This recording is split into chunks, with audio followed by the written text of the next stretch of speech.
Welcome to the Real Estate Guys radio program. I'm your host, Robert Helms. The financial system is in trouble. Banks are failing. The money supply is expanding. Inflation remains stubborn. What's a real estate investor to think of all this?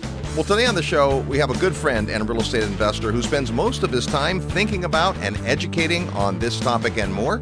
It's going to be a great show today on the Real Estate Guys radio program. Having trouble finding deals where the numbers make sense? Invest in an asset class that delivers cash flow to you in good times and bad, and where most of that cash flow is tax-free.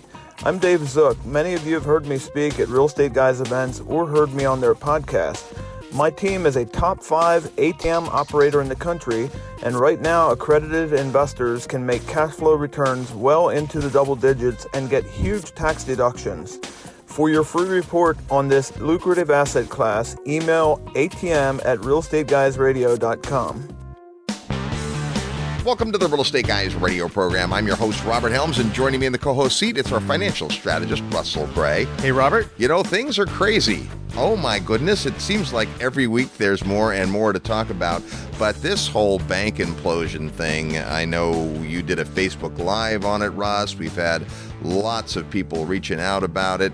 Our friend Robert Kiyosaki had an emergency podcast. I mean, things are definitely changing fast. Well, I think that anybody who has been around long enough to remember 2008 as an active investor, and there's, it's 15 years. So there's people that were 20 years old, college, not paying attention, that don't really remember investing in that type of an environment, and they've never seen a financial system collapse. I remember when 2008 happened, my partner in the mortgage business had been in the mortgage business the last time the savings and loan crisis came, and he goes, it's just like a light switch. When the credit markets collapse, it goes from there's loans and things are happening to nothing. It's a ghost town.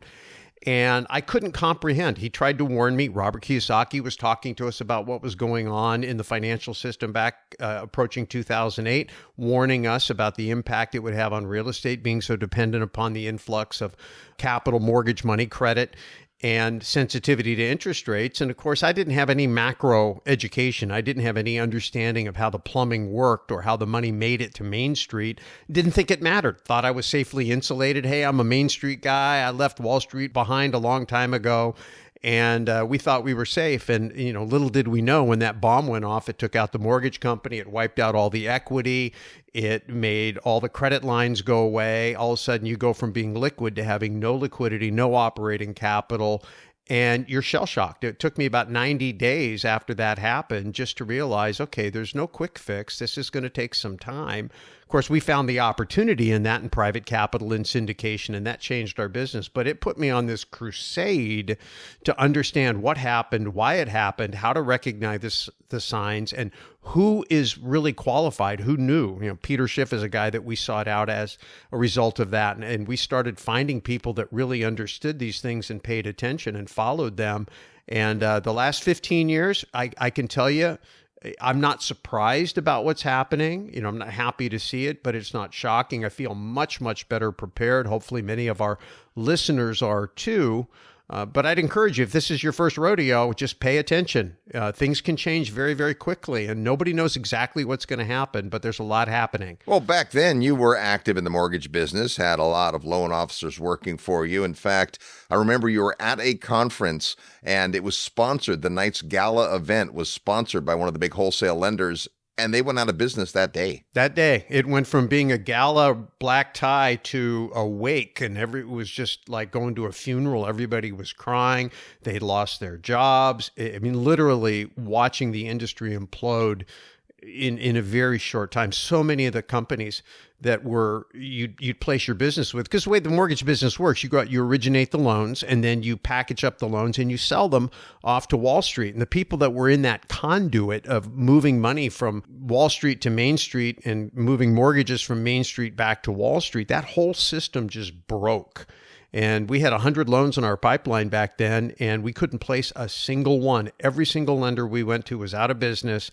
And you go from having a very successful mortgage practice to having no income and nothing but overhead, and it can take you down real fast. Boy, it sure can. And I think that's really the topic today. People are concerned with what's happened at Silvergate and Silicon Valley Bank, and is my money safe, and all of those things. And I think before we can even attempt to answer those questions, we need to have a better understanding of how the banking system works. Our guest today is no banker, and he is actually a macroeconomic guy who is, like you, Russ, self-taught. But we have learned so much hanging around with this guy, and you're going to learn a ton today. When we come back, you'll meet the rebel capitalist. George Gammon is with us on the Real Estate Guys radio program. Live nationwide, you're listening to the Real Estate Guys. Find out more at realestateguysradio.com.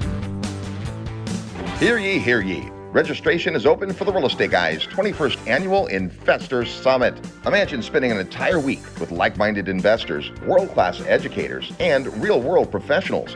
Returning this year is the editor of the Gold newsletter, Brian London, real estate developers Beth Clifford and Victor Menashe, and Jim Rohn's 18-year business partner, Kyle Wilson. Also back from Peak Prosperity, Dr. Chris Martinson, and the rebel capitalist, George Gammon. And joining us live and in person for his 11th Investor Summit, Ken McElroy. Plus 2 brand new faculty members we can't even mention yet. It all begins June 6th in beautiful Ambergris Key, Belize. Visit Summit on Sand to get all the details and reserve your spot. This transformational week is like no conference you've ever attended. Go to summitonsand.com and make plans to spend a week with the Real Estate Guys, George Gammon, Ken McElroy, and an all-star faculty on the 21st Annual Investors Summit on Sand. Hello, this is Dave Lendiger, co-founder of RE/MAX International. You're listening to the Real Estate Guys. Welcome back to the Real Estate Guys radio program. Now in our 27th year of broadcast, we're talking today about the elephant in the room. What's happening with the banking system? How do we understand it? Is our money safe? What is an investor to do? Let's welcome back to the Real Estate Guys radio program our good friend, the rebel capitalist, George Gammon. Hey, George. Hey, thanks for having me back, Robert and Russ. It's always fun to talk. Yes, it is. I feel like I talk to you practically every day since your prolific podcasting seems to hit my my phone all the time. And thanks to you, I'm exercising more. So, but really appreciate all the work you do. If folks haven't heard you, George, I think just to earn some credibility in the Real Estate Guys audience, before you were a big macro guy, you were a real estate guy, and you're still active in real estate. Give us the nickel tour on your background in investment property. Yeah, I was an entrepreneur for many years. I retired in 2012, and I wanted to invest my own money. I didn't want to delegate that. And my favorite investor was Jim Rogers. And so he always said, buy low, sell high. So I just looked around and said, okay, what's cheap? I want to buy things cheap and sell them expensive, just like Jim Rogers. And at the time, that was real estate. So in 2012, that was my initiation. I went all in and fortunately did pretty well. But then I started to expand that knowledge base overseas, and I started investing in South America. And since 2014, I've been investing in Medellin, Colombia. In 2019, I started a TV show down here around my properties, just like an HG TV show. Yep. Kind of like a fix and flip or fix and rent type of deal. That turned into the YouTube channel because we got done with season 1. I had all the editors and all the camera people, all the awesome brain power behind the TV show, wanted to keep them working. And so we started that YouTube channel. Initially, it was about real estate. My passion has always been macroeconomics. So we started doing a couple videos on that topic, which I didn't think anyone would watch. But oddly enough, those got all the views, which was a perfect fit because that's what I really like to talk about. Then the next thing you know, we've got a couple channels now. I think we have over 550,000 subscribers. We've got a podcast, which you mentioned. It gets about 1 million downloads a month. We've got a live event, and it's just expanding, and I couldn't be happier. You know, it reminds me of the first time I met Ron Paul, and he said the reason he got into politics is just so he could have people to talk to about his ideas about Austrian economics. And it really resonated with me because that's the exact same reason that I continue to do the YouTube channel. it just gives me an outlet to talk about these ideas with really smart people like you guys. Love that. Well, we'll tell folks before they're done how they can find you if they haven't yet. But one of the things I appreciate about you is your methodical nature of looking under the hood, figuring out how these things work without a classical background in that. And this is a time where people are uncertain, unsure. Is my bank safe? All of that. I think before we talk about what happened at Silicon Valley Bank, maybe just take us through, the macro picture on how banking really works and maybe the parts people usually don't understand. I think the biggest mistake people make is they think that when they give their money to a bank, the bank takes that money and puts it in a vault.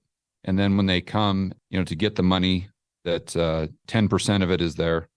And therefore, assuming that they don't have too many people ask for their money, the bank just goes over to the vault, hands it to them, and that's it.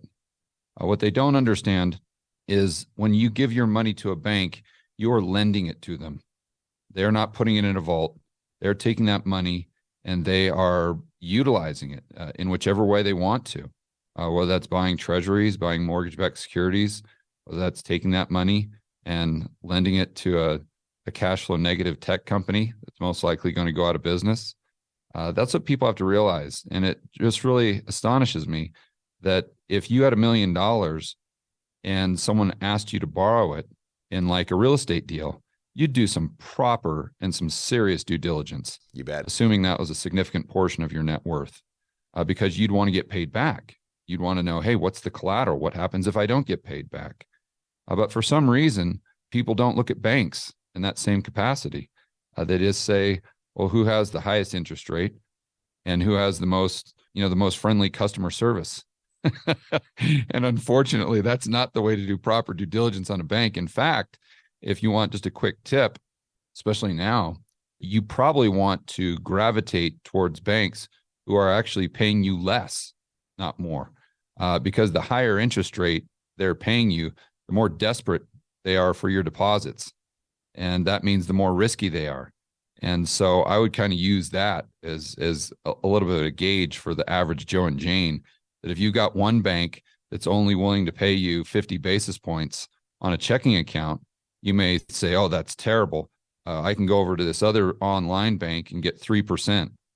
Okay, just keep in mind, you are taking a massive, massive amount of risk for that additional 2.5%. And in today's environment, it might be more prudent to just take the 50 basis points. Will Rogers famously said, I'm not that interested in the return on my investment as I am the return of my investment, right? Yeah. And so when we put our money somewhere, we want it to be safe. And yet you bring up the exact point, your money isn't sitting in the vault. And let's face it, over the years, prudent banking practices, great bankers, they are careful and meticulous and diligent, and they lend out on things like car loans and house loans, and those are at a higher rate than they pay savings, and they make that arbitrage, that spread on the difference. And that all works great right up until it doesn't, until they get starved for yield, until they take more risk. So I know you've delved into this a bit. Can you help explain what happened specifically at Silicon Valley Bank? Yeah, it was pretty much negligence.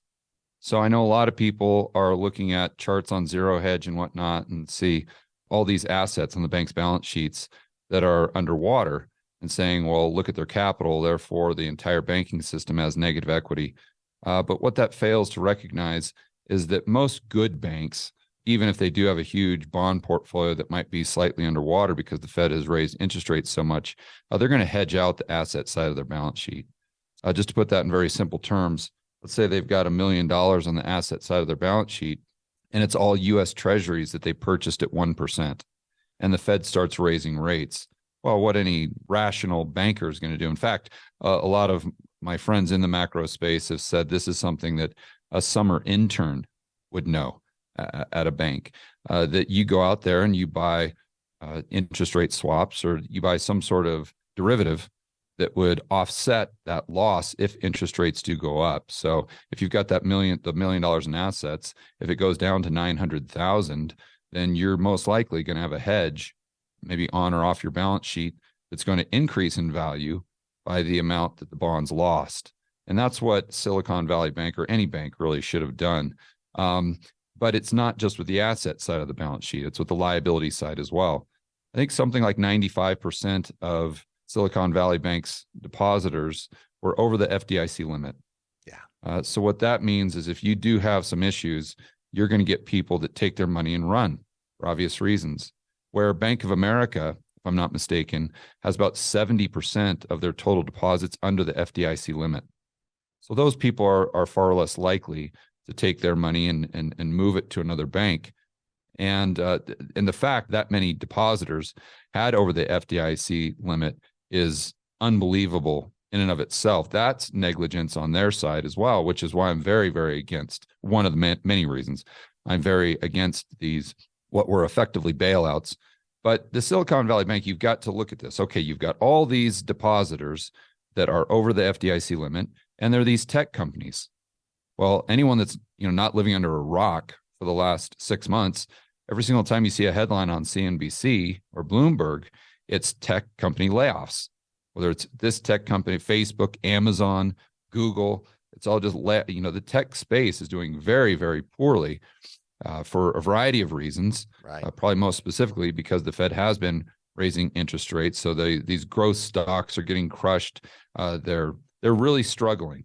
So, okay, if you've got all these depositors that are these tech companies that are really struggling, do you think their deposits are going to go up or down? Way down. It's like, hello, most likely their bank account balance is going to go down, which means that you have to transfer those deposits somewhere else. And therefore you have to sell the assets to match up with the liabilities that you're sending to another commercial bank. So when this first happened, I really couldn't believe that a bank would put themselves in that type of situation from a standpoint of their entire balance sheet. Not, most people get focused on the assets, but it was a mismanagement of the liability side as well. So then the question becomes, well, how many other banks made these very, very foolish mistakes? And I think there's an argument for full reserve banking. And I've often kind of criticized fractional reserve. I think it's a good debate to have, but this is not a result of fractional reserve banking. I want to make that clear. This is a result of people at the bank just being completely asleep at the wheel. Or it could also be a matter of their risk management team being 20 years old during the GFC, just like Russ was saying earlier. And they have never seen an environment where interest rates have gone up, not to mention go up at the fastest rate that we've ever seen in the United States. So I don't think a lot of them had any playbook for this. So it could just be negligence combined with a complete lack of experience. And therefore, the question becomes, okay, well, this is a problem that they shouldn't have to begin with, but it doesn't mean that other banks don't have it due to the same reasons, negligence and inexperience. Now, which banks out there fall into that category? I don't know. And then, they set up a new facility. The Fed set up a new 4-letter facility. I think it's a banking term funding program, something like that. So this should reduce some of the additional risks out there, but it doesn't solve the problem. And I think that's what's crucial for people to understand, because you see this in the news, you see it on CNBC or Bloomberg. And I think the average Joe and Jane says, okay, well, this is just a problem with this bank. What they don't understand is that's like having a brain tumor and focusing on the fact you've got a headache. The problem is not that you've got a headache. That's just a symptom. Right. You have to look deeper than that. So the real problem here is that the global monetary system is broken. It broke in 2008. It's never been fixed. And it completely depends on one thing: confidence. So when that confidence is gone, the Fed cannot replace that to a significant degree. Now, it might be able to put some duct tape over it, some Band-Aids, but it doesn't really get to the root of the problem. So in the mainstream media, I'm sure a lot of your listeners always hear about, well, they have a lack of liquidity, a lack of liquidity, a lack of liquidity. There is no lack of liquidity because banks can create as much money as they want. Banks can, there were several banks, any bank really, could have bailed out or given quote unquote liquidity or a loan to Silicon Valley Bank, but they didn't. Why? Because it's not that there's a lack of liquidity or balance sheet capacity within the banking system. There's a lack of confidence that they're going to get paid back. once you understand that, you go and you look at all of these actions that the central planners have taken since 2008. And then you ask yourself, okay, did that increase confidence overall in the global monetary system and therefore the global economy, or did it decrease it? So let's go through that. We've got all these QE, 1, 2, 3. Well, if QE works, and why do you have to do 5 of them? Yeah. Okay, well, that's going to decrease confidence. You got Operation Twist. You've got QT, and then that blew up in their face. You've got the repo spike. Then you come in with COVID, and the government locks everybody in a cage, completely shuts down the global economy. Okay, so is that going to increase confidence that whatever fix we have is sustainable? Absolutely not. It's going to decrease. So when you have all those things, it's kind of like death by 1,000 cuts, right? You have all those things that add up that pretty soon something gives, something breaks, and that's going to be exacerbated by the Fed raising rates. But my whole point, and kind of going off on this tangent, is hopefully to help your viewers understand that this isn't just about the banks. It's not just about Credit Suisse. It's not just about Silicon Valley Bank or Signature. It's about the fact that confidence is evaporating very, very quickly. And therefore, you're most likely going to see more problems. Whether those problems arise in the banking system or somewhere else, I don't know. But it's very similar to a tsunami. That's the analogy that I've used. You can't really see it when it's out there in the deep waters. But you've got some buoys out there with technology. You know, you've got those things that are underwater that can track that tsunami that's coming toward the shore. Right. And that's in economic terms or financial terms, that's called the bond market and the inversion of the yield curve. That's that buoy that's out there that can measure the velocity or the power, the strength of that tsunami that's coming out at you at 500 miles per hour. That if you were on a boat out there at sea, you wouldn't even notice it. You couldn't even see it. It would go right under you. You'd be like, huh, it might be a little wave or something, but you most likely wouldn't. You only notice when it starts getting very close to the shore. So the bond market and the inversion of the curve started at least 9 months ago. Yep. And it got more inverted and more inverted. And you started to see more and more and more of these cracks, more of these signs, which for anyone that was paying attention, you realize that there was a tsunami coming right at us. Now, you don't know where that tsunami is going to hit. You don't know how powerful it's going to be. You don't know how it's going to play out, but you know that that's coming.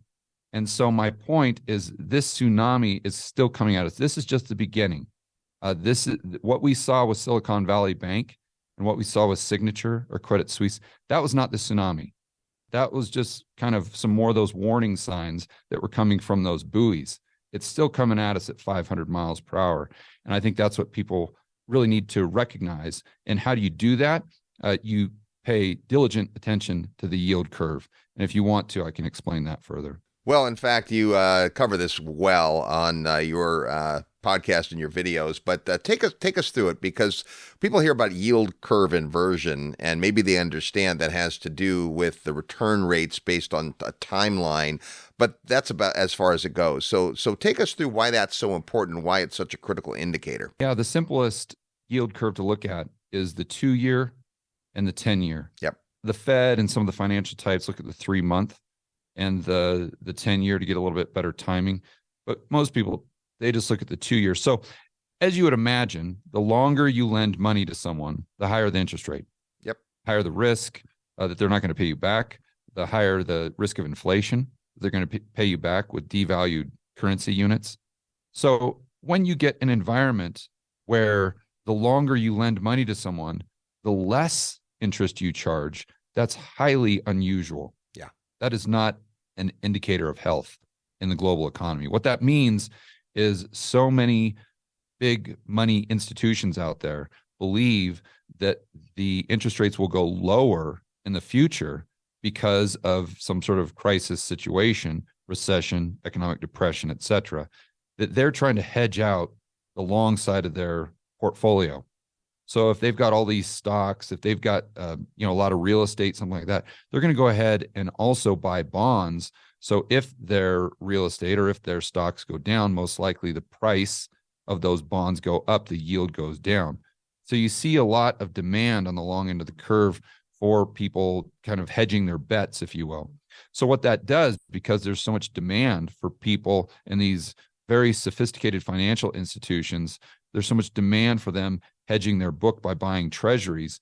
You see the yield on the 10-year or the long end of the curve go lower than the front end of the curve. In this case, we're using that 2-year and that 10-year. Yep. And so why does this matter, or how powerful is this indicator? If we go back to 1950, it's predicted every single recession we've had. It has a 100% accuracy. Now, there was only one time that it inverted, and it did not produce a recession. That was in 1965. But I'd like to point out that although it didn't create a recession, GDP went from 10% down to 0.2%. Wow. So a decrease in GDP by 10%. Now, technically, is that a recession? No. But if you ask the guy in the street, it has the exact same impact. It's just that GDP didn't go negative. So in my opinion, the yield curve has 100% accuracy. Now, what it can't tell you is when you're going to get that recession. And so there you have to look at other things, such as, the use of the Fed's discount window, the use of swap lines. And also you have to look at the front end of the curve and look at the delta between like the 4-week treasury and reverse repo. Now, I know that gets very technical and I can explain those, but getting back to the yield curve, we saw this invert back 9 months ago, and it got more inverted and more inverted and more inverted. And again, this is that buoy that's out in the middle of the ocean that's sending this signal to anyone that's paying attention that, hey, this tsunami is coming at you. And now most people, they don't pay any attention to it. And you see in the mainstream media, well, you don't see anymore, but in the mainstream media, they say, oh, the yield curve is dead. Unemployment rate is at all-time lows. The economy is booming. The economy is on fire. We've got nothing to worry about. And you still have these YOLO trades out there. But for the smart money, they're hedging their book, like we said, and therefore yields are going down even further. The 10-year, went from, I think, 4.3 down to 3.5. And just last week or the week prior, we had the 2-year go down at an unprecedented pace. Yeah. Let me give you some context there. Right around Silicon Valley, bank blow up, you had the 2-year treasury yield go down by over 100 basis points. Over 100 basis points. Now, for most of your viewers that don't pay any attention, they probably don't know what that means. But during 1987, Black Monday, I'm sure most people remember that, the 2-year treasury yield went down by 100 basis points. 9/11, terrorist attacks, the 2-year treasury went down by 63 basis points. And during Silicon Valley, from peak to trough, it went down by about 120 basis points. So that gives you an indication of the fear, the risk off, what the market sees coming at us very, very quickly. That's just an example of how you can not only look at the yield curve, but look at what the interest rates are doing within the yield curve to have even more of those signals, or more of maybe the timing component behind, what may play out in the future. But what most people need to focus on now is not necessarily the inversion of the curve. It's actually the steepening of the curve. Because if you look at charts, you see that the recession or economic depression, global financial crisis, whatever, it almost always comes after the yield curve uninverts. I'm not sure if that's a word, but once the yield curve is no longer inverted. So what you see is, if you're looking at a chart of like the 10-year minus the 2-year, or the 2-year minus the 10-year, excuse me, then you see that go negative. And then that's not when you get the recession. When it starts going back up and goes above zero again, steepens out, uninverts, that's usually when you get, that right hook from Tyson. So that's what people need to be focusing on right now. I think as we speak, the yield on the 2-year is about 4.1, maybe 4.2. Last week, it did dip down as low as 3.7, if my memory serves me right. And the 10-year was at 3.5 roughly.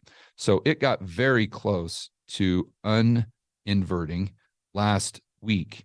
Now it's kind of inverted a little bit more now, but this is a gradual process.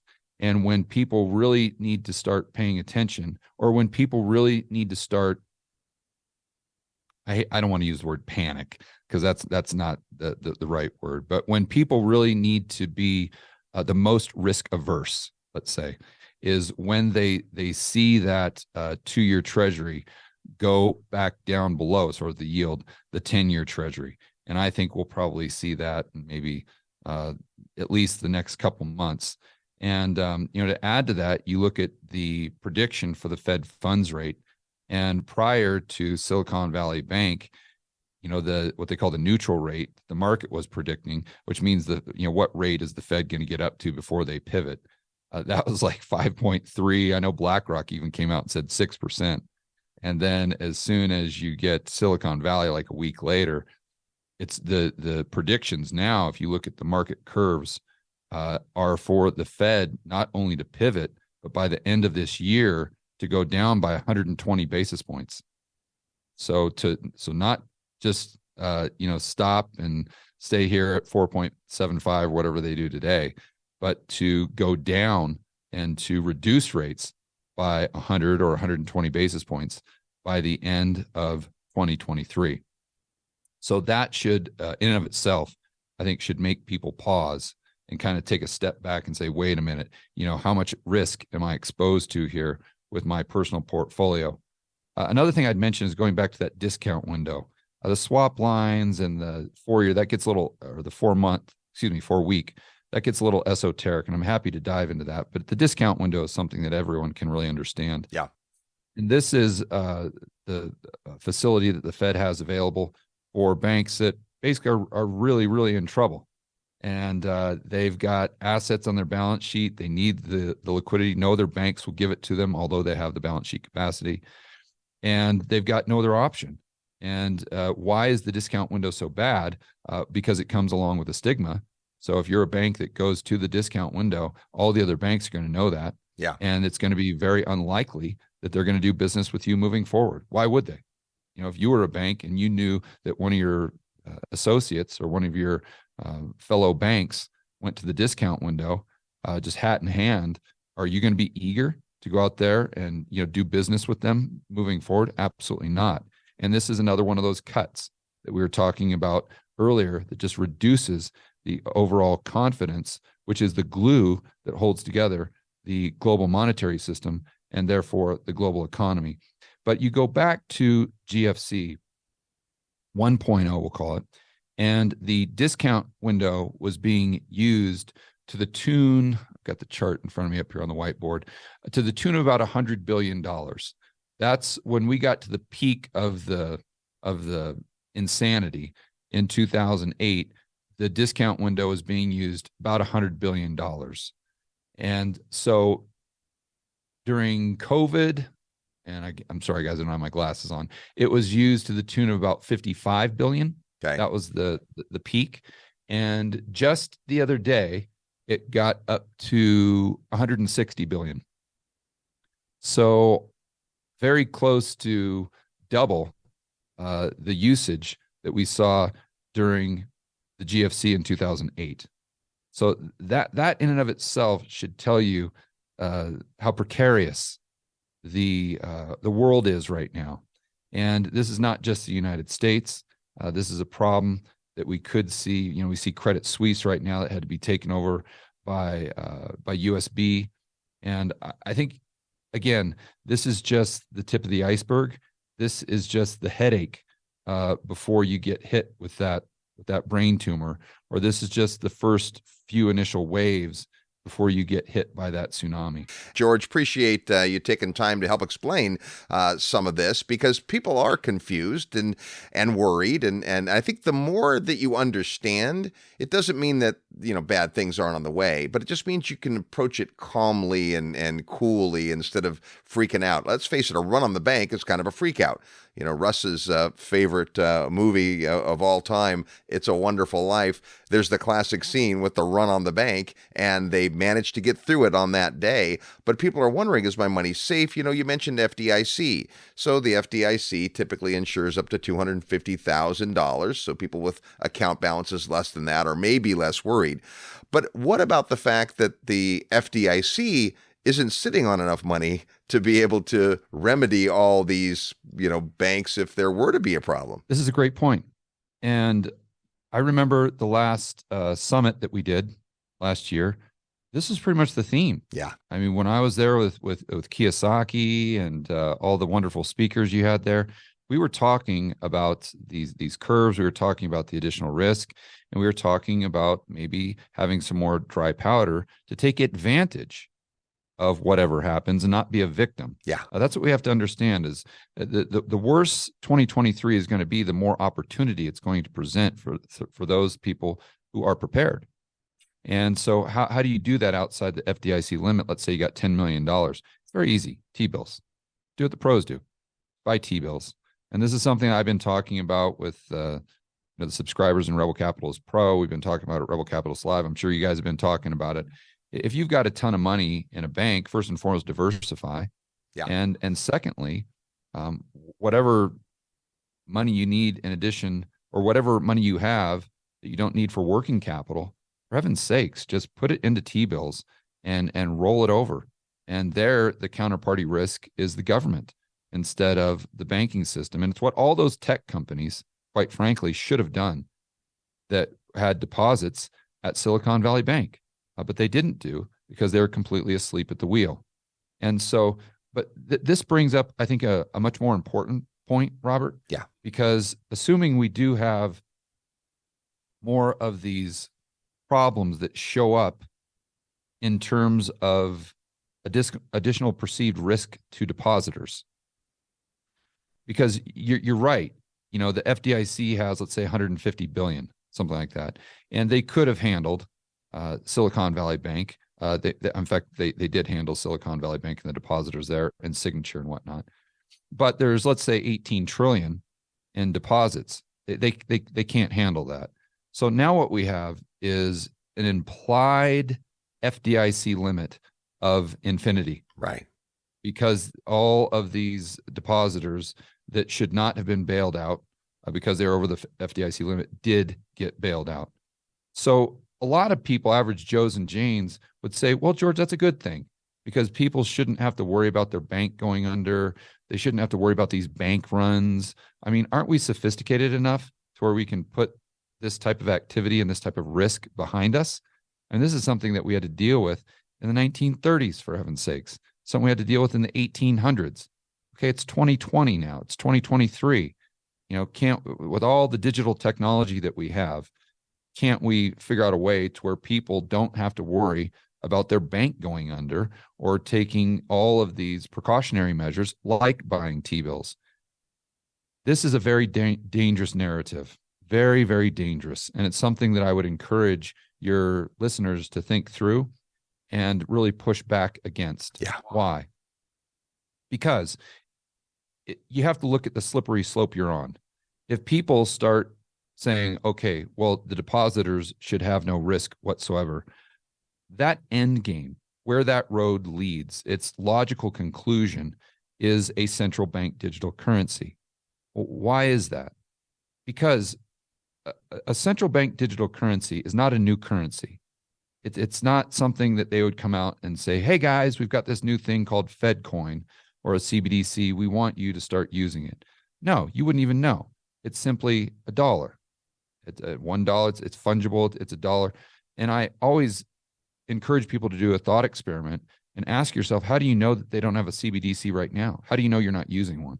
Right. Like when you go down to the local Chipotle or Whole Foods or whatever, put gas in your car, how do you know you're not using a CBDC? Because they haven't announced it. See, what people have to realize is that we already have a CBDC. It's called bank reserves. And the bank reserves that are dollar liabilities of the Fed, those effectively are a CBDC. So the banks already use these, right? So the only thing that's different is not the form of money or what we call it. It's simply is the liability, is your dollar. So if you're a listener right now and you've got, let's say, $10,000 in your bank account at Wells Fargo, that $10,000 that is your asset is a liability of Wells Fargo. Okay. All a CBDC is that liability moving from Wells Fargo's balance sheet to the balance sheet of the Federal Reserve. Boom, there you go. You got a CBDC. So my concern is if people don't understand that, they've got the CBDC thing on their radar. For people who are advocates of freedom and liberty and free market capitalism, they've heard of this CBDC and they know that this is no bueno. But I don't think they're aware of the plumbing enough to realize that if they just came out with another if we have another crisis here and they say, listen, we want to make the depositors whole, but we've got 18 trillion in deposits and the FDIC cannot cover that. So what we need to do is just move these deposits to a bank that cannot go bust. And you can hear the narrative now, right? Why on earth do we have all these average Joe and Janes and businesses that we rely on to build the economy? Why do we have their deposits with these commercial banks that can go bust? This doesn't make any sense. Why would we not take these deposits and move them to a bank which we know can't go bust? And there's only one bank that fits that description, and that would be the Federal Reserve. So that's how they sell it to people that haven't done the homework to realize that a CBDC is just simply means that the dollars are a liability of the Federal Reserve instead of a commercial bank. And so I think that's the road we're on right now, especially when if you are someone that believes that we haven't seen the most powerful point of that tsunami hit.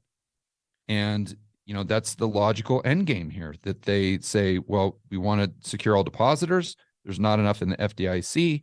Therefore, let's just move all those deposit liabilities to the Federal Reserve. And then wham, bam, people wake up and they don't even realize that effectively you have a central bank digital currency. Lot to think about, that is for sure. Now, every day, practically, you're sharing thoughts and ideas, and we're appreciative of that.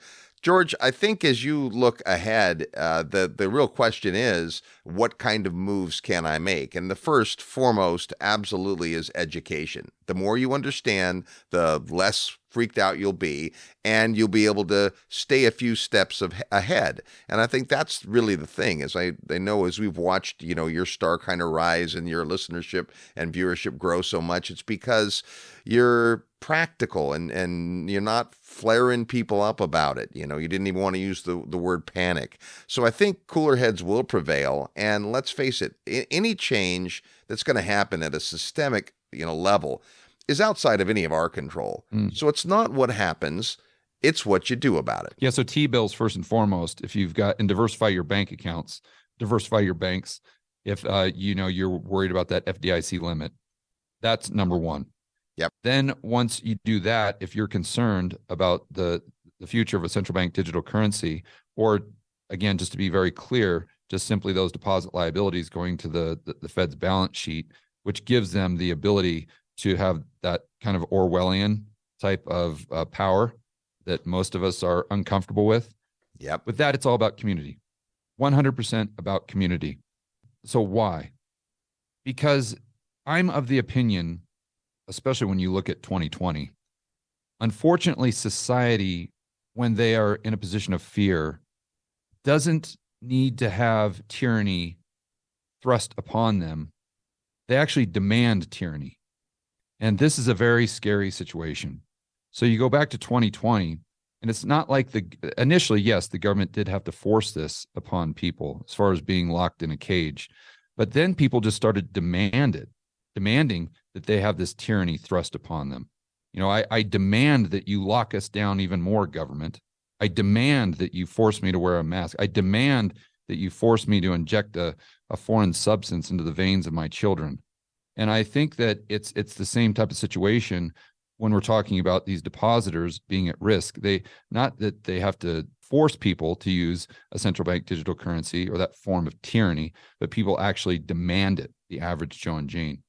So what that means is when you go to buy something, there would need to be some sort of point of sale software that was connected to the network, because in order for the Fed to get the information, the data they need to have that Orwellian control, let's say set up a social score, they would have to know that if you go to Chipotle, are you buying steak or are you buying tofu? Because steak, that goes against your carbon score or social score. Tofu, that benefits your carbon score or social score. So I think in the future, the way they'll roll this out is make it voluntary, but they'll force the businesses to have this point of sale software to collect the nuance of the data. So it's not just about how much you spent, but it's about what you bought. Right now it's about where you bought it and how much you spent. So if you go to your Wells Fargo bank statement, you can tell if you went to Chipotle and spent $20, but you can't tell if you got steak or tofu.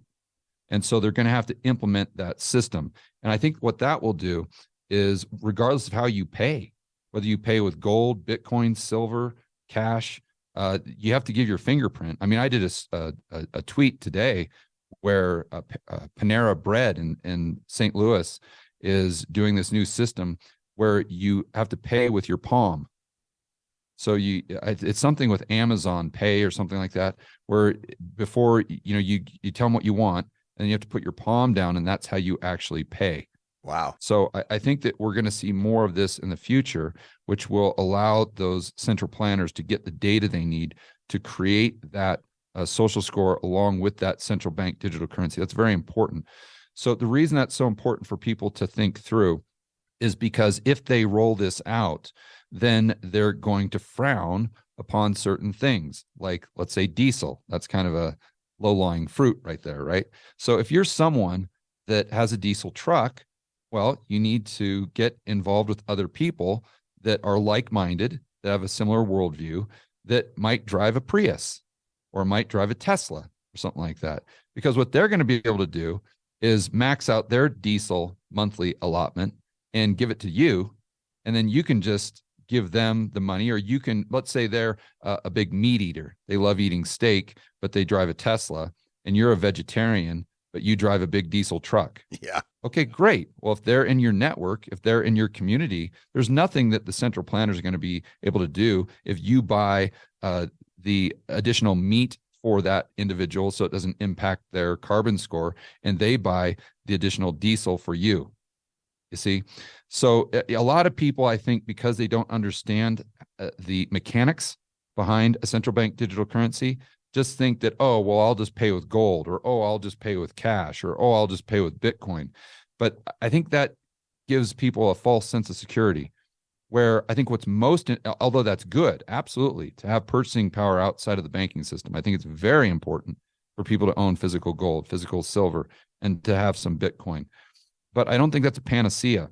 And I think what's even more important is to have that community around you that you can depend on, that you can rely on, other people, other human beings, for heaven's sakes. And if you have that strong community, then I think that's the best way to kind of weather the storm. Totally agree. And I think that is overlooked today, with people being able to sit in their house and Zoom and still locked down out of social situations and all that. I mean, it's getting better, but it really is about community. We love that. Speaking of community, your community is getting together for Rebel Capitalist Live. Super excited to be with you there in beautiful Orlando, Florida. That is coming up in May.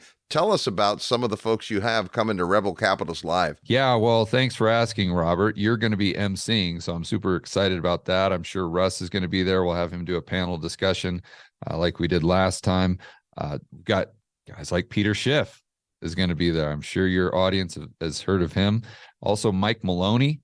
We're very excited to have Mike there. We've done about 4 of these Rebel Capitalists, and it's the first time that we've had Mike at a show.